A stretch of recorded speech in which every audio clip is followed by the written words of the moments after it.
하나님 말씀 마태복음 28장 20절 말씀입니다.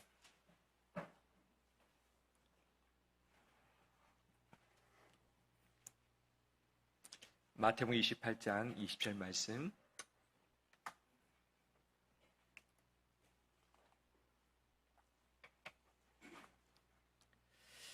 어, 20절을 두 번 함께 읽겠습니다. 내가 너희에게 분부한 모든 것을 가르쳐 지키게 하라. 볼지어다 내가 세상 끝날까지 너희와 항상 함께 있으리라 하시니라. 내가 너희에게 분부한 모든 것을 가르쳐 지키게 하라. 볼지어다 내가 세상 끝날까지 너희와 항상 함께 있으리라 하시니라. 아멘. 주의 이름으로 축복합니다. 더운데 얼마나 고생 많이 하셨습니까? 서로 인사 나눌까요? 고생하셨습니다. 잘 오셨습니다.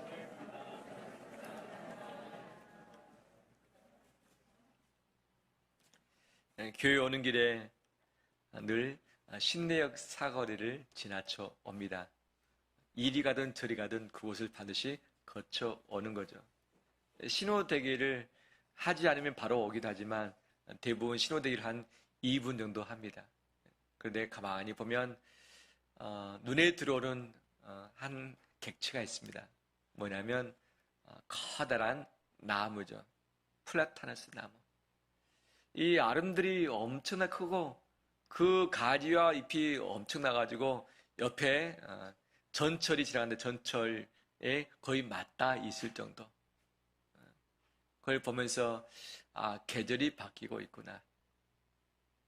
보면서 니도 고생 많구나. 전철이 오가면서 얼마나 시끄럽겠습니까? 사거리, 신내역 사거리가 얼마나 붐빕니까? 교통 잘 막히는 곳 중에 하나인 거죠. 소음에다가 공해에다가 여러 가지 쉽지 않은데 그 자리를 지금도 여전히 지키고 있는 아름드리 플라타너스, 참 너 대단하다라는 생각을 오늘 또 하고 왔습니다. 이 뜨거운 여름에 물과 주지도 않는데 거기를 지키려니 얼마나 쉽지 않겠어요. 겨울에는 모든 잎이 떨어지고 앙상한 가지만 있는데 그 추위를 무릅쓰고 그 자리를 지키고 있고, 모두가 자고 있는 때 이 산소를 또 내뿜어야 되는 그 역할도 해야 되는 것 아니겠습니까? 만약에 그 나무가 없고 이 땅에 있는 모든 나무가 한꺼번에 다 사라진다면 어떤 일이 벌어지겠는가? 아마 산소도 없을 뿐만 아니라 삭막한 회색 도시가 되지 않겠는가? 이 계절의 변화를 뭘로 보고 아는가? 결국은 식물을 통해서 볼 수 있는 것 아니겠어요? 식물 보면서 계절의 변화도 감지할 수 있고, 또 그것을 보면서 마음 한켠에 푸른 듯한 그런 색채를 주므로 마음의 여유 또는 여지를 확보하는 데 역할을 감당하고 있지 않은지 생각을 해보았습니다. 얼마나 참 고맙고 대단한지 그 앞에 머리를 숙일 수밖에 없었죠. 그러면서 생각하는 것은 뭐냐면, 비가 오든 덥든 춥든 간에 관계없이 일의 현장에 있어서 묵묵히 그 일들을 감당하시는 성도님들, 얼마나 고단하실까? 얼마나 고단하실까? 밖에서 일할 때 땀이 비어도 오고, 실내에서 있다 할지라도 정말 답답한 부분들도 있는 것 아니겠어요? 날씨만 그러면 저는 문제없지만 일할 때 날씨만 문제일까요? 내가 감당해야 할 내 책임 분량, 또 돈을 벌여야 되는 그런 마음의 답답함과 무거움들, 그 다음에 내가 책임져야 할 사람들, 가족들, 직원들, 동료들, 관계들이 좋으면 즐겁게 일하지만 관계들이 꼬이고 얽혀지게 되면 마음 쓰면서 얼마나 힘들겠어요. 그런 인생 여정을 사시는 성도님들 참 귀하고 대단하다고 생각합니다. 우리 성도님들 정말 고생 많으십니다. 고생 많으십니다. 주의 이루하심이 우리 성도들의 심령 가운데, 인생 가운데 가득하길 소망합니다. 그런 의미에서 다시 한번 인사 나눌까요? 정말 고생하십니다. 서로 인사 나누겠습니다.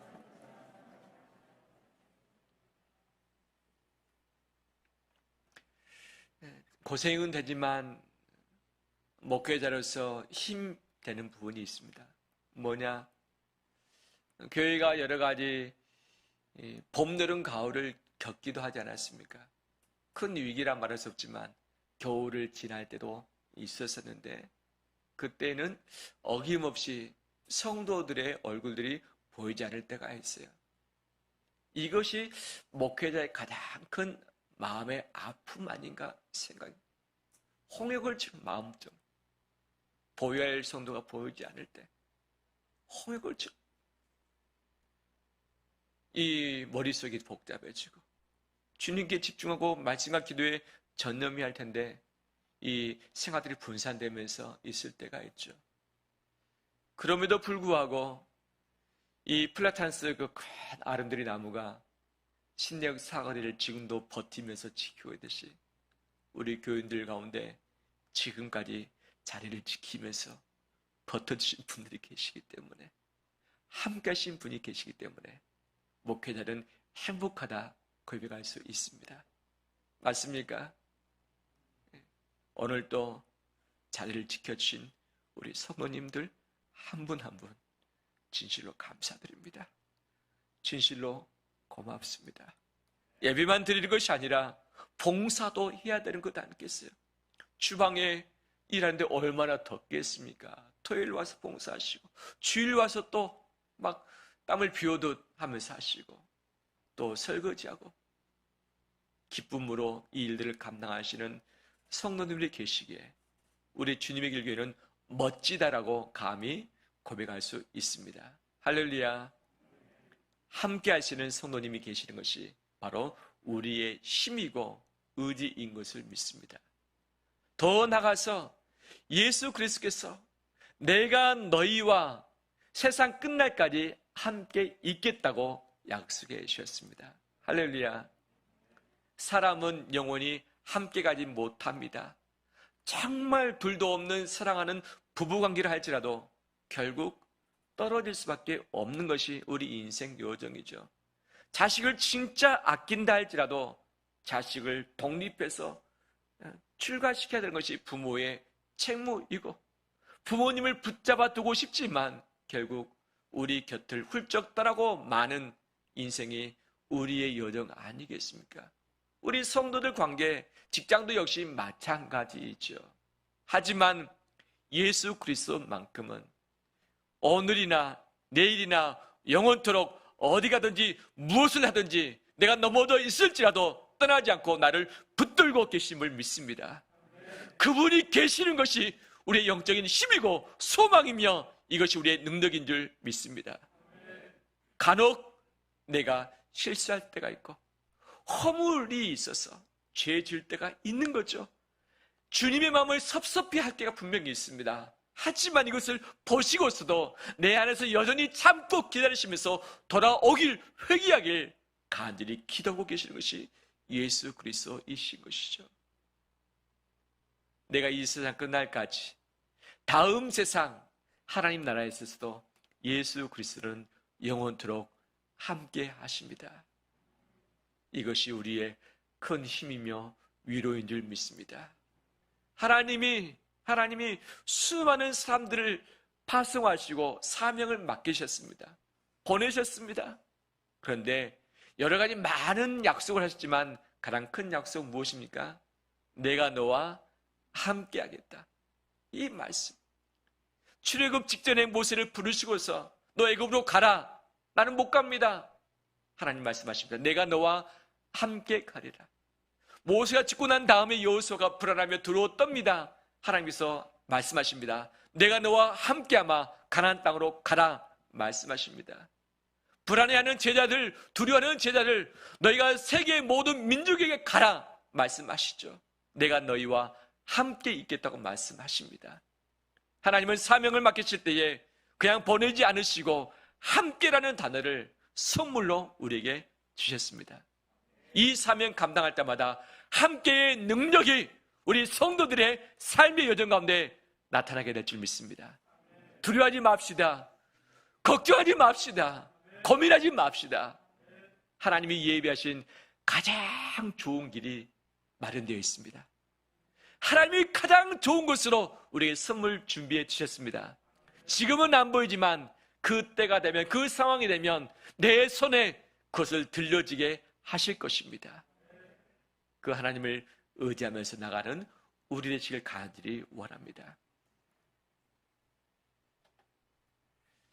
임마누엘 되시는 예수님은 우리 가운데 오셔서 함께 하셨습니다. 33년 동안 동거하셨죠. 그 다음에 승천하시고 난 다음에 바로 하나님의 영으로 우리 가운데 오시사 영원토록 함께하고 계시는 것이죠. 다 우리가 쉴 때도 하나님은 졸지도 아니하시고 주무시도 아니하시고 우리를 지켜주고 계시고 우리를 위해서 지금도 일하고 계심을 믿습니다. 그 주님이 마지막 당부하신 것이 있습니다. 내가 함께 할게. 내가 힘을 줄게. 내가 인도해 줄게. 내가 책임져 줄게. 내가 너를 영원한 나라로 안아서 갈게. 하지만 내가 너에게 부부한 것이 있다. 내가 너에게 위임할 것이 있다. 이것을 바로 그때까지 같이 해주지 않으렴. 주님의 부탁이 있는 것이죠. 오늘 읽었던 본문의 말씀 중에 분부라는 단어, 커미션, 위임이라는 단어인 것이죠. 장교를 임명하다, 임관시키다의 의미가 그것도 있는 거죠. 제자를 불러 모았습니다. 내가 너희를 이 시대의 장교로 임관시켜주마. 나를 대신해서 가서 이 사명 감당하거라 라고 파송하시면서 주신 말씀 무엇입니까? 내가 너에게 분부한 모든 것을 어떻게 하라? 가르쳐 지키게 하라. 따라서 합니다. 가르쳐 지키게 하라. 가르쳐 지키게 하라. 이것을 말씀하신 것이죠. 내가 너와 함께 할 테니 너는 내 부탁 한 가지 들어주라. 가르쳐 지키게 하라는 거죠. 우리 성도님들 칭찬할 것이 참 많이 있는데 그 중에 하나는 뭐냐면 제자 훈련, 교육을 아주 잘 받는다는 것입니다. 맞습니까? 우리 원로 자동님 되신 분들을 비롯해서 우리 은퇴하신 권사님들 거의 대부분이 제자 훈련을 받으셨죠. 2년 이상 매주마다 공부하면서 과제하고 애우고 서로 나누고 발표하고 책 읽고 평생 읽은 책과 제자 훈련 때 읽었던 책이 정말 비교하기가 쉽지 않듯이 많이들 공부하셨죠. 근데 불순종하지 않고 전적으로 순종하시면서 그 일을 감당해 주셨습니다. 혹시 공부하기를 좋아하시는 분 계십니까? 나는 공부하기 좋아한다. 우리 가장 크게 머리를 흔든 분이 장동일 목사님. 공부하기 좋아하는 사람 있습니까? 한 분은 있는 것 같아요. 문창대 장로님, 공부하기를 좋아하시. 늘 뭔가를 배우고 연구하시더라고요. 자격증을 준비하고 참 대단하다라고 생각이. 학교 때도 참 열심히 공부하셨을 텐데 지금 연세가 들 때까지 계속 공부를 놓치지 않는 것 참 쉽지 않다. 근데 주님은 내가 영원토록 함께 할 테니 내가 다시 올 때까지 너 가르침 받는 거 포기하지 않았으면 좋겠다 라고 명령하신 거 다 아니겠습니까? 우리의 주의 말씀 가지고 평생토록 나를 훈련하며 단련하며 나가는 우리 되시길 간절히 소망합니다. 지난주에 뉴스 중에 세계에서 세 번째로 큰 다이아몬드가 발견되었다라고 하는 것을 보았습니다. 엄청난 아마 수백억 정도 돈의 가치가 있다라고 이야기를 하고 있죠. 봤더니 참 멋지더라고요. 그런데 아직 세공 전 원석 그 자체였습니다. 근데 다이아몬드를 세공하는 것이 가장 힘들다고 그러죠. 금 세공, 은 세공은 좀 쉽다. 왜? 녹여서 불순물을 빼고서 순도를 높이고 다시 굳히면 금반지, 금 목걸이가 되는데 이 다이아몬드는 녹일 수가 없다. 세공도 힘들다. 그럼 무엇으로 세공하는가? 다이아몬드는 다이아몬드로만 세공할 수 있다. 세공 기술자가 아주 숙련된 기술자가 해야만 이거 좋은 예쁜 보석을 만들 수 있다는 거죠. 근데 이 다이아몬드를 좀 크게 하기 위해서 다른 다이아몬드를 모아가지고 있어 붙일 수 있는가? 붙일 수가 없죠. 금붙이나 금속 같은 것을 녹여서 붙이면 다 붙는 것 아니겠어요? 덩어리 하나 1kg과 낱개 1kg 가격은 똑같은 거죠. 하지만 이 다이아몬드 100g과 다이아몬드 쪼각쪼각 되는 것에 1000g을 놓고서 서로 가치를 비교한다면 어떤 것이 더 큰 가치일까요?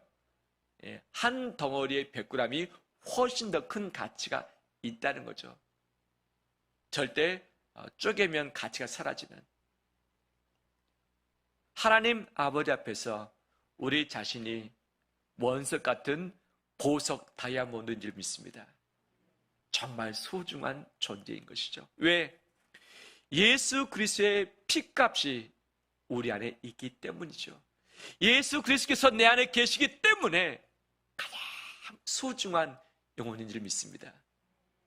그분의 목숨을 걸고서 샀기 때문에 예수 그리스도의 가치가 내 자신의 가치인 줄 믿습니다. 그런데 이 가치가 잘 세공되지 않고 원석 그대로 있으면 가치가 좀 하락되는 것이죠. 멋진 보석이 되기 위해서는 반드시 세공의 과정을 거쳐야 됩니다. 다듬어야 되죠. 삐져나온 것은 갈아내야죠. 더러운 것은 닦아내야죠. 이 부분을 할 때에 우리의 가치가 더 정교하게 빛나게 될 줄 믿습니다. 오늘 예배에 나오시면서 어떤 기도하셨습니까? 우리 강성희 이사님 현장 예배 오셨죠. 계속 인터넷을 통해서 함께 하셨고 사정이 있어서 나오지 못했지만 함께 예배 드릴 수 있어서 너무 감사합니다. 저를 위해서 기도해 주셨으면 말씀 주셔서 기도해 주셨고 감사합니다. 우리 모두는 예배에 대한 기대감이 있고 예배 중에 말씀에 대한 기대감이 있습니다. 그 기대감이 어떤 것일까요? 저는 이렇게 많이들 기도해왔고 어렸을 때 이 마음을 가졌습니다. 주님, 오늘 저에게 어떤 말씀을 하시렵니까? 오늘 어떤 은혜를 주시렵니까? 오늘 어떤 감격을 주시렵니까? 오늘 어떤 약속의 말씀을 주시렵니까? 주님, 그거 주시면 제가 그거 붙잡고서 한 주간을 힘있게 달려가 보도록 하겠습니다. 오늘 그 말씀을 통해서 저를 좀 충전시켜 주시고 제 텅 빈 마음을 채워주세요. 힘들고 지친 위로받아야 할 제 마음이 그 말씀 때문에 위로받길 원하며 다시 일어서 보길 원합니다. 주님, 제가 치료받아야 됩니다. 제 마음이 다시 힘을 얻어야 됩니다. 말씀을 들을 때 제 몸과 마음이 치료받길 원하며 깨끗해지길 원합니다. 내 인생에 풀어야 할 문제가 있는데 주님, 그 문제를 풀 수 있는 지혜를 말씀을 통해서 주시면 제가 풀어보겠습니다. 라는 그런 간절함이 우리 안에 있는 줄 믿습니다. 어떤 랩하는 가수 한 분이 있었습니다. 춤도 같이 추었죠. 어렸을 때 간절한 마음이 있었습니다. 내가 음악 이쪽으로 한번 애를 써보겠다. 부모님이 이것을 반대하고 원치 않았던 거죠. 그래서 학원을 좀 보내달라. 학원을 안 보는. 정말 하고 싶은데. 그래서 본인이 아르바이트 해가지고 그 돈 가지고 학원을 다니고 돈 떨어지면 또 아르바이트하고 또 벌어서 학원 가고 나중에 부모님이 이것을 허락을 겨우 해줬다는 거예요. 고등학교를 졸업했습니다. 그 다음에 서울 올라왔습니다. 더 춤추고 랩 노래를 하고 싶어서 애를 썼지만 보니까 레슨비가 만만치 않아. 한 달 동안 고생 동대문에서 야간에 일을 하면서 돈을 한 달 벌어가지고 레슨비를 내는데 레슨비를 내고 났더니 한 번밖에 레슨을 받지 못한 거예요. 한 번밖에 받을 수 없는 레슨. 다음 레슨 받으면 한 달 동안 또 일해서 또 해야 되고 한 번 받은 레슨을 어떻게 받았을까요?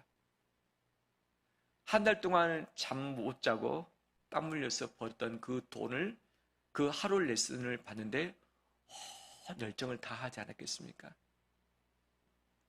그 다음날 가지 않았습니다. 그 선생님께 전화가 왔습니다. 그분이 보니까 상당히 유명한 선생님. 너 왜 오늘 학원 안 오니? 한 달만 기다려달라. 제가 열심히 일해서 제가 레슨 받도록 하겠습니다. 너 내일 시간 있니? 내일 시간 있으면 밥 먹자. 갔더라고요. 만났는데 또 다른 멘토 한 분을 데리고 왔더래요. 너 노래하고 싶니? 너 준비하고 싶니? 간절하지만 저는 돈이 없기 때문에 조금만 기다려달라. 제가 열심히 일해가지고 그 돈 가지고 또 다시 배우겠다. 너 일하지 말고 내 밑에 와서 지금 배우라. 그게 무슨 말입니까? 단 한 번 봤는데 그분의 제자가 되기 위해서 수천 명의 젊은이들이 애를 쓰고 막 돈을 가지고 배우고 오고 있는데 왜 한 번 배운 나를 지목하면서 돈 없이 내게 와서 배우라고 이야기하는가? 그 이유가 뭐냐? 자기는 사기 침을 받은 줄 알 때, 이분이 사기치고 있구나. 나를 어디 팔아넘기려고 하구나. 라고 착각까지 했대요. 근데 그분이 했던 말이 뭐냐면, 너 안에 열정이 있는 것을 내가 봤다. 이 배우는 그것이 목숨 다해서 배운 것을 내가 발견했다. 너는 뭔가를 할 것 같다. 내가 돈 받지 않고 너를 제자 삼으마. 라고 해서 그 청년을 데려다가 키웠던 건. 지금은 우리나라뿐만 아니라 세계적으로 진짜 유명한 래퍼가 됐고 지금 강의를 하고 다니는 그런 정도까지 있었던 것이죠. 정말 간절한 마음으로 배우고 싶은 그 열정, 그것이 있기 때문에 이것을 보고서 그를 키워냈던 것이죠. 내 안에 그런 간절함의 마음을 가지고 배우고 싶은 마음이 있는가? 진정 예수 그리스도의 제자 되고 싶은 마음이 있는가? 돈을 모아서 한 달치의 월급을 다 모아가지고 다 투자할 만큼 예수님께 그것을 배우고 싶은 간절함이 있는가? 그리고보다는 공부하는 것이 부담스럽고 싫고 말씀을 계속 들었기 때문에 무슨 말씀 또 듣냐 또 공부하느냐라고 할 수 있겠지만 예수 그리스도의 그 간절함을 가지고서 주님 앞에 섰을 때 주님이 나를 가르치시고 친히 예수 그리스도의 생명력을 우리 가운데 불어넣으실 줄 믿습니다. 바로 그 열정 가지고 가르쳐 지키게 하라고 말씀을 하시는 것이죠. 내가 주님 앞에 설 때까지 평생토록 배워야 되는 것이죠. 근데 그 배움의 주체가 누구냐가 다른 거죠. 내가 좀 더 잘 되기 위해서, 내가 좀 더 위로받기 위해서, 은혜 받기 위해서, 감동받기 위해서, 치료받기 위해서, 힘을 얻기 위해서, 에너지 충전을 위해서 하는 것은 마땅한 부분이지만 왜 그것을 왜 하려고 하느냐? 왜 하려고 하느냐? 나를 세우고 내 뜻을 펼쳐가는 데 힘이 되기 때문에 당연한 부분이지만 이것만 안다면 중요한 것을 놓치는 것이죠. 즉 내가 배우는 것, 말씀 듣는 것, 공부하는 것, 암송하는 것, 묵상하는 것, 이 모든 것의 이유는 뭐냐면 하나님의 뜻을 알고서 내 안에 있는 불순물들을 다 덜어내기 위함이지 않습니까? 우리 한국교회 교인들의 기도는 플러스 기도를 많이 합니다. 주님 더해 주십시오. 건강이 더 필요합니다. 재정이 더 필요합니다. 시간이 더 필요합니다. 기회가 더 필요합니다. 더 많은 소유가 필요합니다. 더 높은 자리가 필요합니다. 더 빠른 것들이 내게 필요합니다. 저에게 좀 부어주세요라고 하는 달라고 하는 기도가 상당히 많죠. 그런데 상대적으로 마이너스 기도가 적다는 거죠. 주님, 제 안에 불순물들을 좀 제거해 주세요. 제 안에 욕심을 제거해 주세요. 음란과 탐심과 거짓된 것들 좀 제거해 주시고 제 안에 있는 악함을 제거해 주시고 게으름을 제거해 주시고 하나님을 불신앙하는 것 제거해 주시고 하나님께 불순종하는 걸 좀 제거해 주시고 이거 다 끄집어내시고 정말 그 다듬어지지 않은 원석을 계속 다듬고 잘라내서 그 속에 있는 진짜 값진 것들이 밝게 빛날 수 있도록 하게 하는 것이 필요하죠. 그런데 이것을 덜어내기보다는 계속 채우고 입혀서 산더미 되게 하는 것이죠. 이것은 진짜 가치 있는 것이 아니에요. 우리가 기도할 때 더하기 기도도 하지만 빼기 기도를 놓치지 않길 바랍니다. 말씀은 내 자신 안에 있는 원석을 드러내기 위해서 나를 쳐내는 것이고 나를 깨트리는 것이고 갈가내는 것인 줄 믿습니다. 하나님 아버지 앞에서 눈치 못한 것, 못한 것, 못된 성품들 이것들을 말씀을 가지고 나를 쳐내고 잘라내고 다듬어가고 갈아내고 하는 것들이 필요한 것이죠. 다이아몬드는 다이아몬드로만 세공할 수 있듯이 우리의 마음, 바로 내 안의 원석은 하나님의 말씀으로만 세공될 줄 믿습니다. 그 말씀을 내게 채워서 나를 더 힘있게 만들기보다는 나를 더 힘없게 만들고 결국 예수 그리스도처럼 되어가게 하는 것이 말씀의 능력이고 목적인 줄 믿습니다. 가르쳐 지키게 하라고 하는 이 말씀, 나에게 적용한다면 바로 그것이죠. 하나님 이 말씀을 들을 때에, 설교 들을 때에 제가 오늘 무엇을 버려야 할까요? 오늘 무엇을 회개해야 할까요? 제가 어떤 삶을 뜯어 고쳐야 될까요? 이 자세의 마음이 함께 필요하고, 우리 성도들 성경 통독을 너무나도 잘하고 계십니다. 진짜 귀하게 잘하고 계시는데 그 말씀을 읽을 때마다 주님, 오늘 또 제가 고쳐야 할 부분 알려주세요.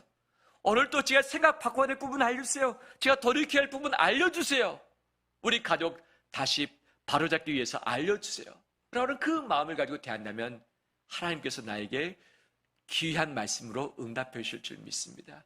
내가 듣고 싶은 거, 보고 싶은 것만 붙잡기 때문에 말씀이 와닿지 않는 것이니, 다 마음을 열고서 말씀이 나를 사로잡도록 나를 내어둔다면 하나님께서 말씀을 듣고 읽고 볼 때마다 계속해서 우리 가운데 말씀으로 역사해 가실 줄 믿습니다. 말씀은 살았고 운동력이 있어서 그 모든 골수와 그 살과 모든 뼈를 찔러 쪼갠다고 말씀하지 않습니까? 찔러 쪼갠다는 의미가 바로 칼을 가지고서 이 짐승을 잡을 때 다 조각낸다는 의미인데, 말씀이 나를 그렇게 조각낼 때에 내가 예수 그리스도를 결국 닮아가게 되어지고 내 안에 예수 그리스도만이 영광 받으시고 드러나게 될 줄 믿습니다. 바로 이 말씀을 함께 붙들고 그 말씀 앞에 겸손히 무릎 꿇는 우리 되길 간절히 소망합니다. 또한 이 말씀을 가지고 가르쳐 지키게 하라 할 때에 내가 가르쳐 지키게 하는 그 사람이 꼭 필요하다는 거죠.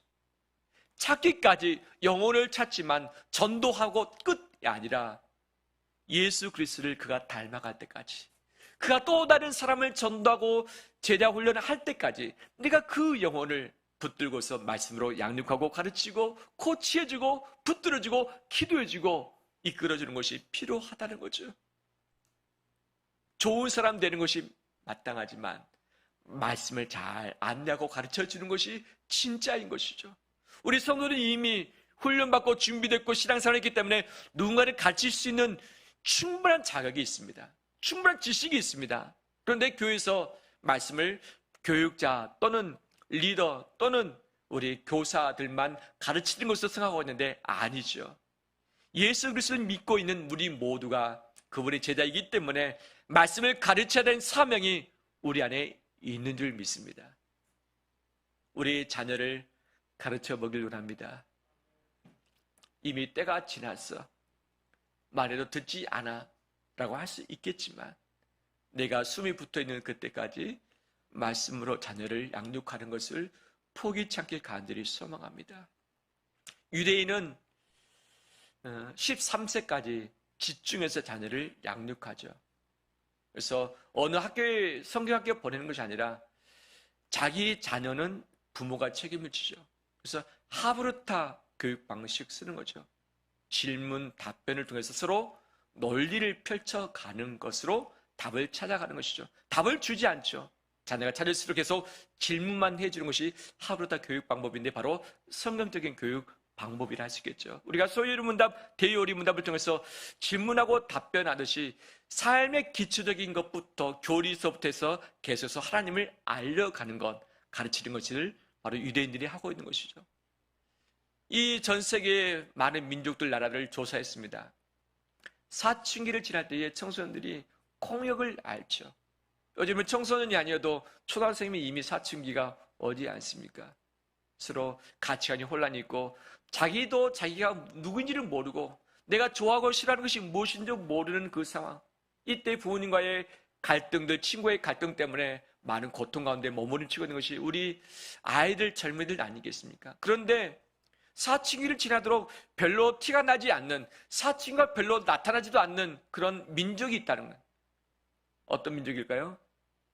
유대의 민족이 그렇다는 거예요. 사춘기가 거의 없고 있어도 그냥 슬쩍 지나가는 정도다. 왜? 사춘기 오기 전에 말씀으로 철저히 훈련받고 암송받고 가르침받아서 이미 말씀의 가치관이 있기 때문에 그 말씀의 가치관에 있어서 인생이 바뀌어도 바로 자기의 위치가 흔들리지 않는다는 거죠. 우리 자녀들에게 가르치는 것을 포기치 않길 원합니다. 때가 늦었다 생각할 수 있겠지만 그럼에도 불구하고 말씀으로 양육할 수 있는, 다시 한번 또 다시 도전할 수 있는 우리 되길 소망합니다. 우리 꿈남학교 우리 교사들이 정말 예를 들어서 힘쓰고 있습니다. 이 교사들이 계속해서 우리 학생들을 말씀으로 가르칠 수 있도록 사랑해주고 좋은 것을 주고 안아주고 정말 교회에 오면 참 좋다라고 생각할 수 있도록 사랑을 해주지만 그 사랑에 말씀을 가르치는 것을 놓치면 절대 않은 것입니다. 내가 어떻게든지 말씀을 더 잘 가르쳐 보려고 애를 쓰는 것, 한 번이라도 그 말씀을 그 심령에 넣어주기 위해서 기도하면서 발버둥 치고 이야기하는 것, 이것들이 교사들에게 필요한 것이죠. 다음 세대를, 우리 자녀를 가르치는 이 사역 마지막까지 포기치 않는 우리 되시길 주의 이름으로 축원합니다. 말씀 마무리합니다. 공부하는 것, 또 말씀 교육하는 것, 이것 단 쉽지 않습니다. 하지만 이것은 대위임 명령, 예수님께서 우리에게 위탁하신 말씀입니다. 내 자신이 먼저 말씀으로 훈련받고 가르침을 받아서 내가 자녀를 찾은 영혼들을, 내게 맡기신 그 영혼들을 말씀으로 양육하고 가르치고 인도하는 이 사명을 붙들고 나가는 우리 되시길 주의 이름으로 축원합니다.